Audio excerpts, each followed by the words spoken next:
Hello and welcome to Rajya Sabha Television. You're watching a brand new edition of India's World with me, Rausan Pereira. India last week said that it has lodged strong protests with China and Pakistan over a proposed bus service between the two countries through Pakistan-occupied Kashmir under the China-Pakistan Economic Corridor project. Ministry of External Affairs spokesperson Ravish Kumar said on Wednesday the bus service will be a violation of India's sovereignty and territorial integrity. According to reports, the new bus service will be launched between Lahore in Pakistan and Kashgar in China via Pakistan-occupied Kashmir on the 13th of November. The $50 billion CPEC launched in 2015 is a planned network of roads, railways and energy projects linking China's resource-rich Xinjiang Uyghur Autonomous Region with Pakistan's strategic Gwadar port on the Arabian Sea. On this edition of India's World, we will analyze the proposed CPEC bus service. Joining me on the program today are Prabhu Dayal, former diplomat, Saikat Datta, South Asia editor, Asia Times, Alok Bansal, director, India Foundation. Thank you to all my guests for joining me on this edition of India's World. Ambassador, I'd like to begin the program with you. Your thoughts on the bus service is clearly in violation of India's sovereignty and territorial integrity. Of course, it is an outright violation of our territorial integrity because the bus route passes through Pakistan-occupied Kashmir, which is Indian territory. And the entire concept of the CPEC is a gross violation of our territorial integrity in a like manner. We have lodged a strong protest, and the Chinese, of course, have said that this bus service does not change their principled position on Kashmir. But then what else does it do? Of course it changes the dynamics in more and more in Pakistan's favor, because the bus is not going to be flying over any sort of land route. It is going to go through Indian territory. It is going to go through territory which is disputed. The Chinese have been consistently conspiring with Pakistan and working along with it to continue violating India's territorial integrity. If you recall, Pakistan had ceded parts of POK to China in 1963 in terms of a border agreement. And ever since, the two countries have been working against our interests in a very consistent manner. So we have rightly made a protest, we have lodged a protest, but we have to go much more than that, and I think it's very important that the concerned circles in government should put their heads together and see what they should do beyond merely expressing protest to the Chinese and to the Pakistanis. Right. Alok Bansal, what more can we do? How do we deal with this issue really? We've raised a strong protest. What more can be done? We need to understand. Firstly, this part of the territory, that is Gilgit-Baltistan, has been totally forgotten. As far as Indian psyche is concerned, for 7 decades we have virtually neglected. The first time I think anybody talked about it was when Prime Minister Modi said. But even then, please understand, this is not the first bus service which has started. In 2005 or 2006, Gilgit-Kashgar bus service had started. We did not protest. We had a different government, we did not protest. So, for too long, we have given them a long leeway. Please understand that bus service terminated after 2 runs. This bus service, to my mind, will also end up in similar situation. Please understand, the bus is transiting through a territory which, according to 1963 agreement of China-Pakistan, Sino-Pak agreement, is a disputed territory. According to Pakistan's constitution, is not a part of Pakistan's territory, and according to Indian constitution, is an integral part of India. So there is every ground for India to raise objections as far as this particular bus is concerned. Again, to my mind, this bus will not last long, because the bus traverses through a region where there is extremism which is flowing through, and in the past there have been numerous attacks on buses plying through this region. If you remember, the buses which have been going to Gilgit-Baltistan from Punjab have been stopped in Manshera, Abbottabad, etc., and Shia passengers have been segregated and killed. Similarly, Chinese have been extremely wary of people transiting from this region. In fact, the earlier bus, that is Gilgit-Kashgar bus, terminated when during the second run of that bus, Chinese ensured that every individual, including a joint secretary of Pakistan, got down from the bus and walked 2 kilometers till they scanned the bus thoroughly, because Chinese are extremely wary of this extremism seeping into their territory from this particular territory. And in fact, a large number of people from Gilgit-Baltistan today have families in Kashgar who have actually been taken for re-education camps, and there have been huge protests against this Chinese action. But having said that, please remember, if we had to protest, we should have protested when the Karakoram highway was built. We should have protested because once the road has been built, the trucks are plying, the cars are plying, then of course buses are just a matter of question. It's a matter of time, yeah. It's a matter of time. And though personally I feel this bus will not last because there are huge problems, it's not economically viable, it doesn't make much of a sense, and it is transiting through an area where a large chunk of population has strong anti-Chinese viewpoint. Right. More significantly, today in Pakistan, any organization or group that is fighting the government has realized one cardinal principle, that you kill 10 Pakistanis, the Pakistani government is not affected. But you attack one Chinese and the government will sit up and take notice. And as a result, Taliban, Baloch nationalists, Sindhi nationalists, everyone is targeting Chinese. And Chinese are numero uno as far as their targets are concerned. Right. You know, Saikat, Datta, that having been said, is this a ploy then by both China and Pakistan to irk India really? I don't think it's a ploy by both of them to irk India. I mean, when they illegally ceded territory years ago, that was a very clear sign where both of them stand. So I don't see they will use this as another moment to irk. But as I said, and I agree a lot with what Captain Bansal just said, the fact of the matter is that you could go ahead and try this bus. But if you recall, just a few months or just about a year ago, many Pakistanis who've got relationships, who were marrying Uyghurs and they have had relationships there, they were desperately approaching the Pakistani embassy in Beijing as well as the Pakistani government, then under a different prime minister, trying to raise awareness about the fact that many of their family members were being picked up in China and sent into re-education camps. So what is happening is, under the surface, there is already a lot of tension that is going on. And China also looks at Pakistan without mentioning it as a suspicion that maybe they could at some point, or elements based out of Pakistan could be behind some kind of radicalization that's going on in some of their Xinjiang areas. So this is a place which is fraught with tension, fraught with contradictions, and at some point all of them will come home to roost. And the bus service, I mean, imagine if one attack were to take place, and this is an area, as Captain Bansal said, is full of extremism, that will have a devastating effect, because there is already growing resentment against Chinese investments and what the Chinese are doing in other parts of Pakistan. Right. You know, Ambassador, I'm going to go back to your opening statement, you know, where the Chinese have come out and said that their position on Kashmir does not change. They have said that the CPEC is not going to change anything as far as the territorial sovereignty of the region is concerned. So what is Chinese position really on Kashmir? The Chinese have been saying that the Kashmir issue has to be settled through mutual talks. But then they go out and do this. They have been consistently doing everything possible to encourage the Pakistanis to solidify their position and make it more and more difficult for any meaningful negotiations and discussions on Kashmir to take place. The Chinese say one thing, but they do quite something which is different.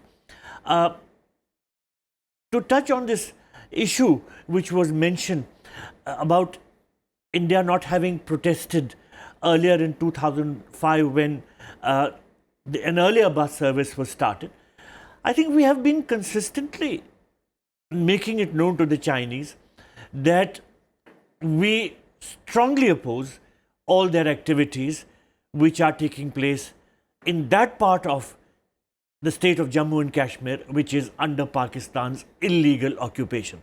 We have been pointing out to them that their activities in POK are illegal.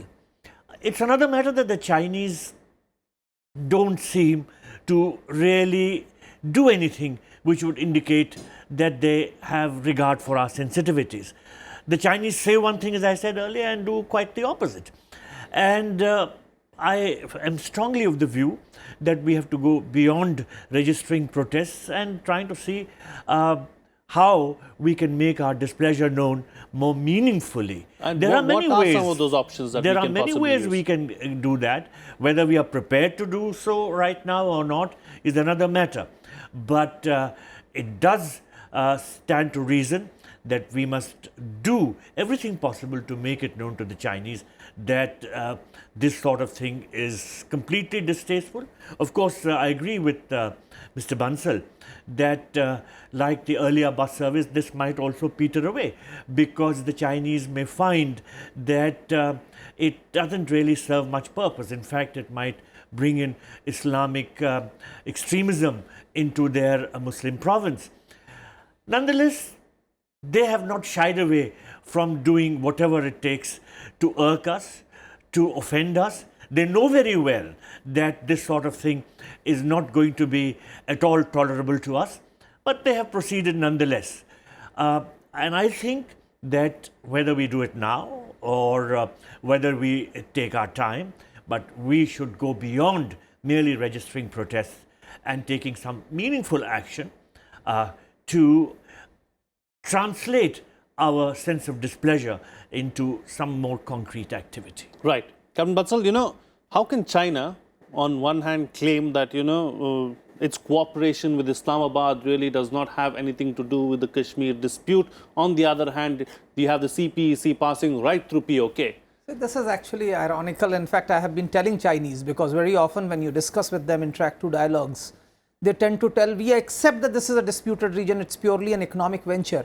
And I tell them that we were actually exploring for oil off the EEZ of Vietnam, which was again purely an economic venture in the disputed territory. You had objections. So how can we allow that? So this is actually a piece of trash if they are trying to say that it's purely an economic venture. The fact is, China has put a lot on the Belt and Road Initiative, and CPEC is a very, very important ingredient of that Belt and Road Initiative. Though I have my own doubts as far as the success of this CPEC is concerned, because $60 billion that they are investing is a huge chunk. Pakistan sees it as a panacea. The current government is already re-looking at it. They are saying that some of the agreements signed under the previous government are actually unsustainable, cannot be economically serviced.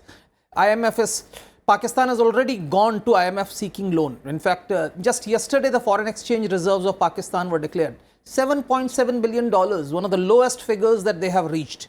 So there is already alarm bell ringing in Pakistan. As far as economics is concerned, IMF has said very categorically, US has made it very clear that IMF funds will not be available to Pakistan to service Chinese loans. So Pakistan is in a bit of quandary, and you know what is happening today.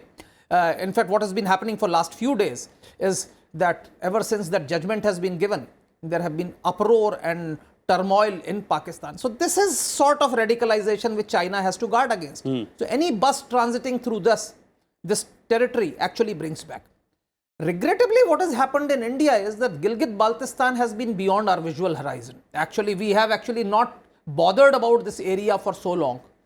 So now I think a time has come that we need to acquaint ourselves more and more about this territory, which is strategically the most significant part of Jammu and Kashmir.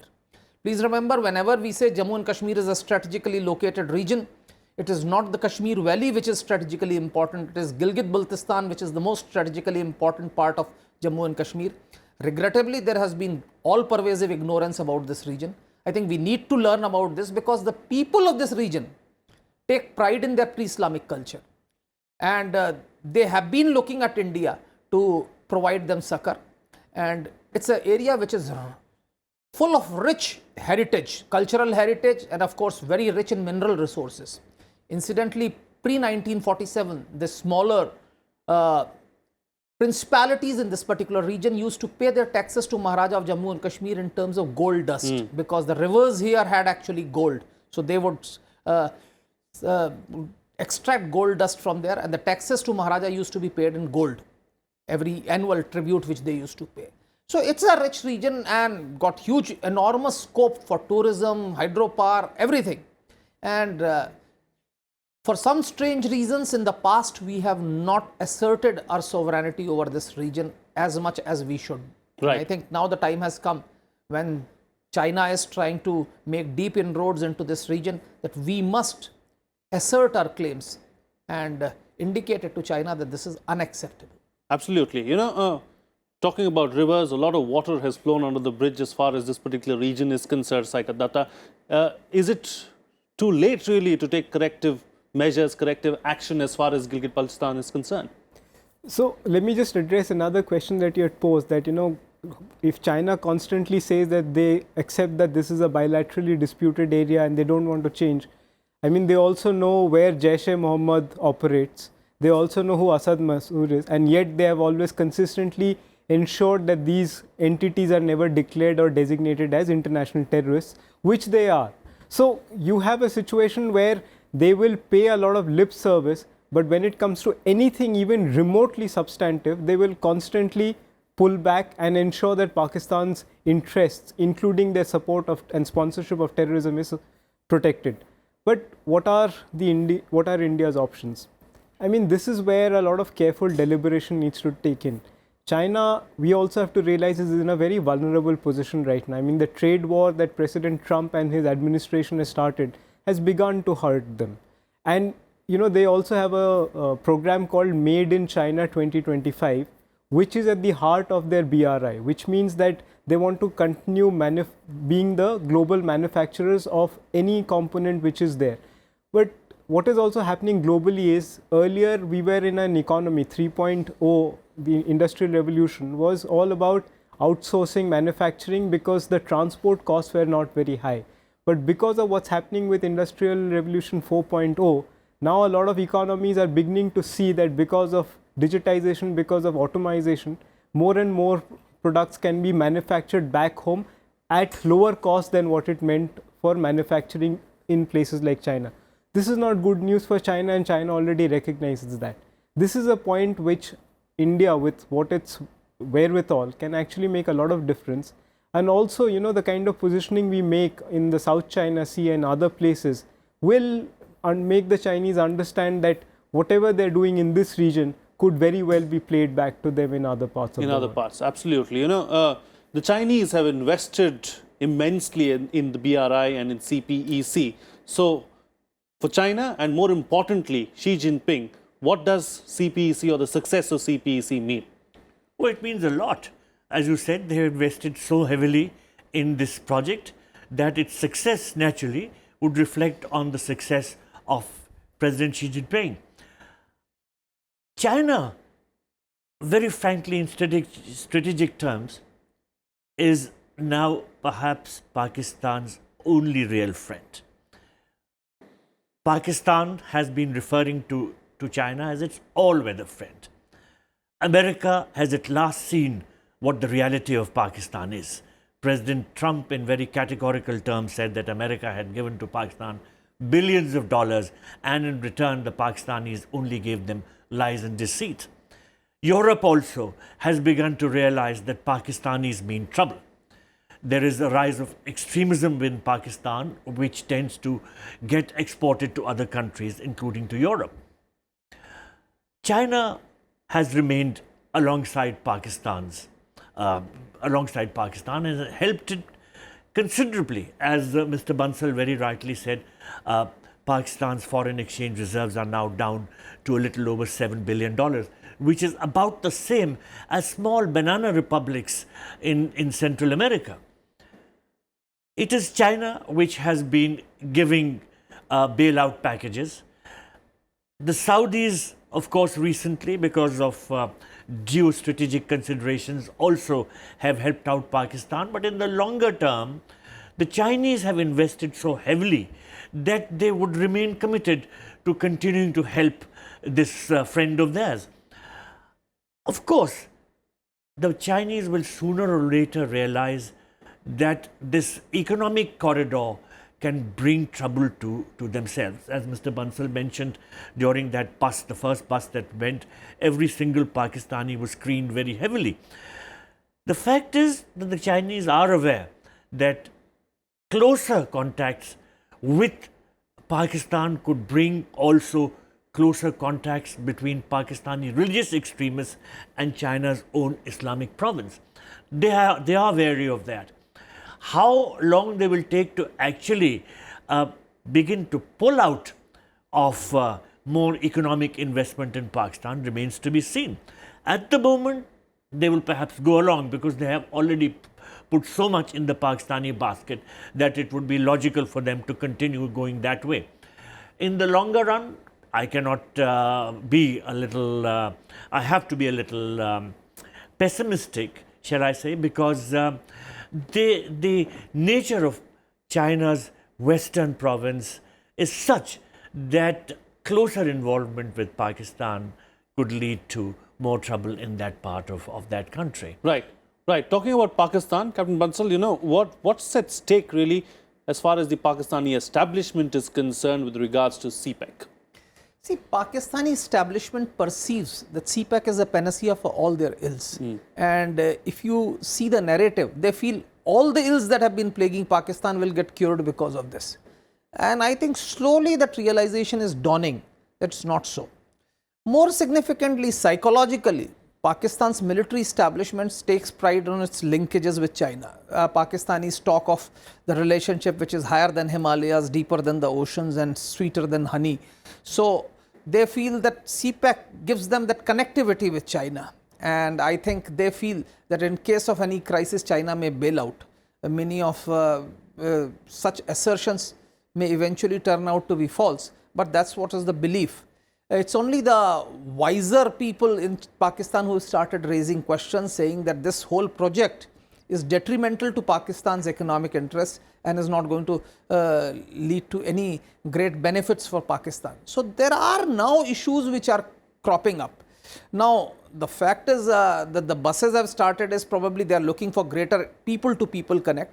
But with the CPEC projects coming up, and especially power projects have been the first to take off the ground, and they have actually, many of them have been completed.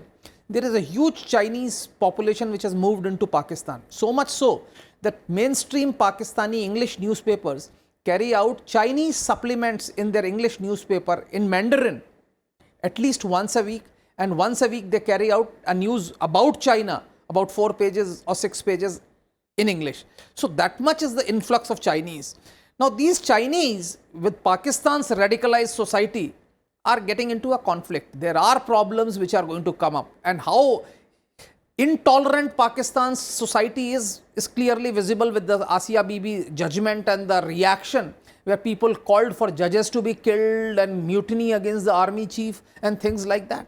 Nothing of that sort can be expected in a rational society or people who are somewhat rational. Right. You know, Saikat, Datta, we all know that the CPEC has run into trouble really, and you know, efforts are being made to bring it back on track. Is the bus service another attempt at trying to bring back CPEC on track? So in a way, I would suggest that maybe it is because the Chinese also are aware of the fact that if the IMF comes in to bail out Pakistan, then it will be serious trouble for them, because they will insist that whatever conditions under which loans were given for CPEC or BRI have to be revealed. Is that something that's concerning the Chinese, do you think? Oh yes, because you see, if it comes out, then it creates problems for them across the world where they have made major investments. We've already seen what's happened in Sri Lanka, and we are seeing how the current political crisis in Sri Lanka is again an influence and a fallout of what the Chinese have done in that region. Also, look at the Saudis. The Saudis have, despite many sweet sort of overtures, they have not agreed to be part of BRI or CPEC even now, even though they have promised a 6 billion loan to the Pakistanis, which is like 3 billion in cash and 3 billion in oil. But the point is that if the Saudis are staying away, the Chinese also know that their investments are under serious threat, and there's a lot of churning in Pakistan which could go any which way, and it's anyway in a very destabilized position. So anything's possible in that. So I think in some ways that they were hoping that, you know, some kind of a gesture will help them, but unlikely that this will make any big difference. A quick closing comment on the program, Ambassador, on the best way forward really as far as the situation is concerned for India. Well, I think the situation will play itself out. Pakistan and China are culturally not that close as they are becoming now politically. For instance, pork is banned in Pakistan. The Chinese cannot do without pork. the Chinese are far more liberal in their attitude towards women than the Pakistanis are. Islamic radicalism is something that is actively encouraged in Pakistan. On the other hand, in China, it is being actively combated.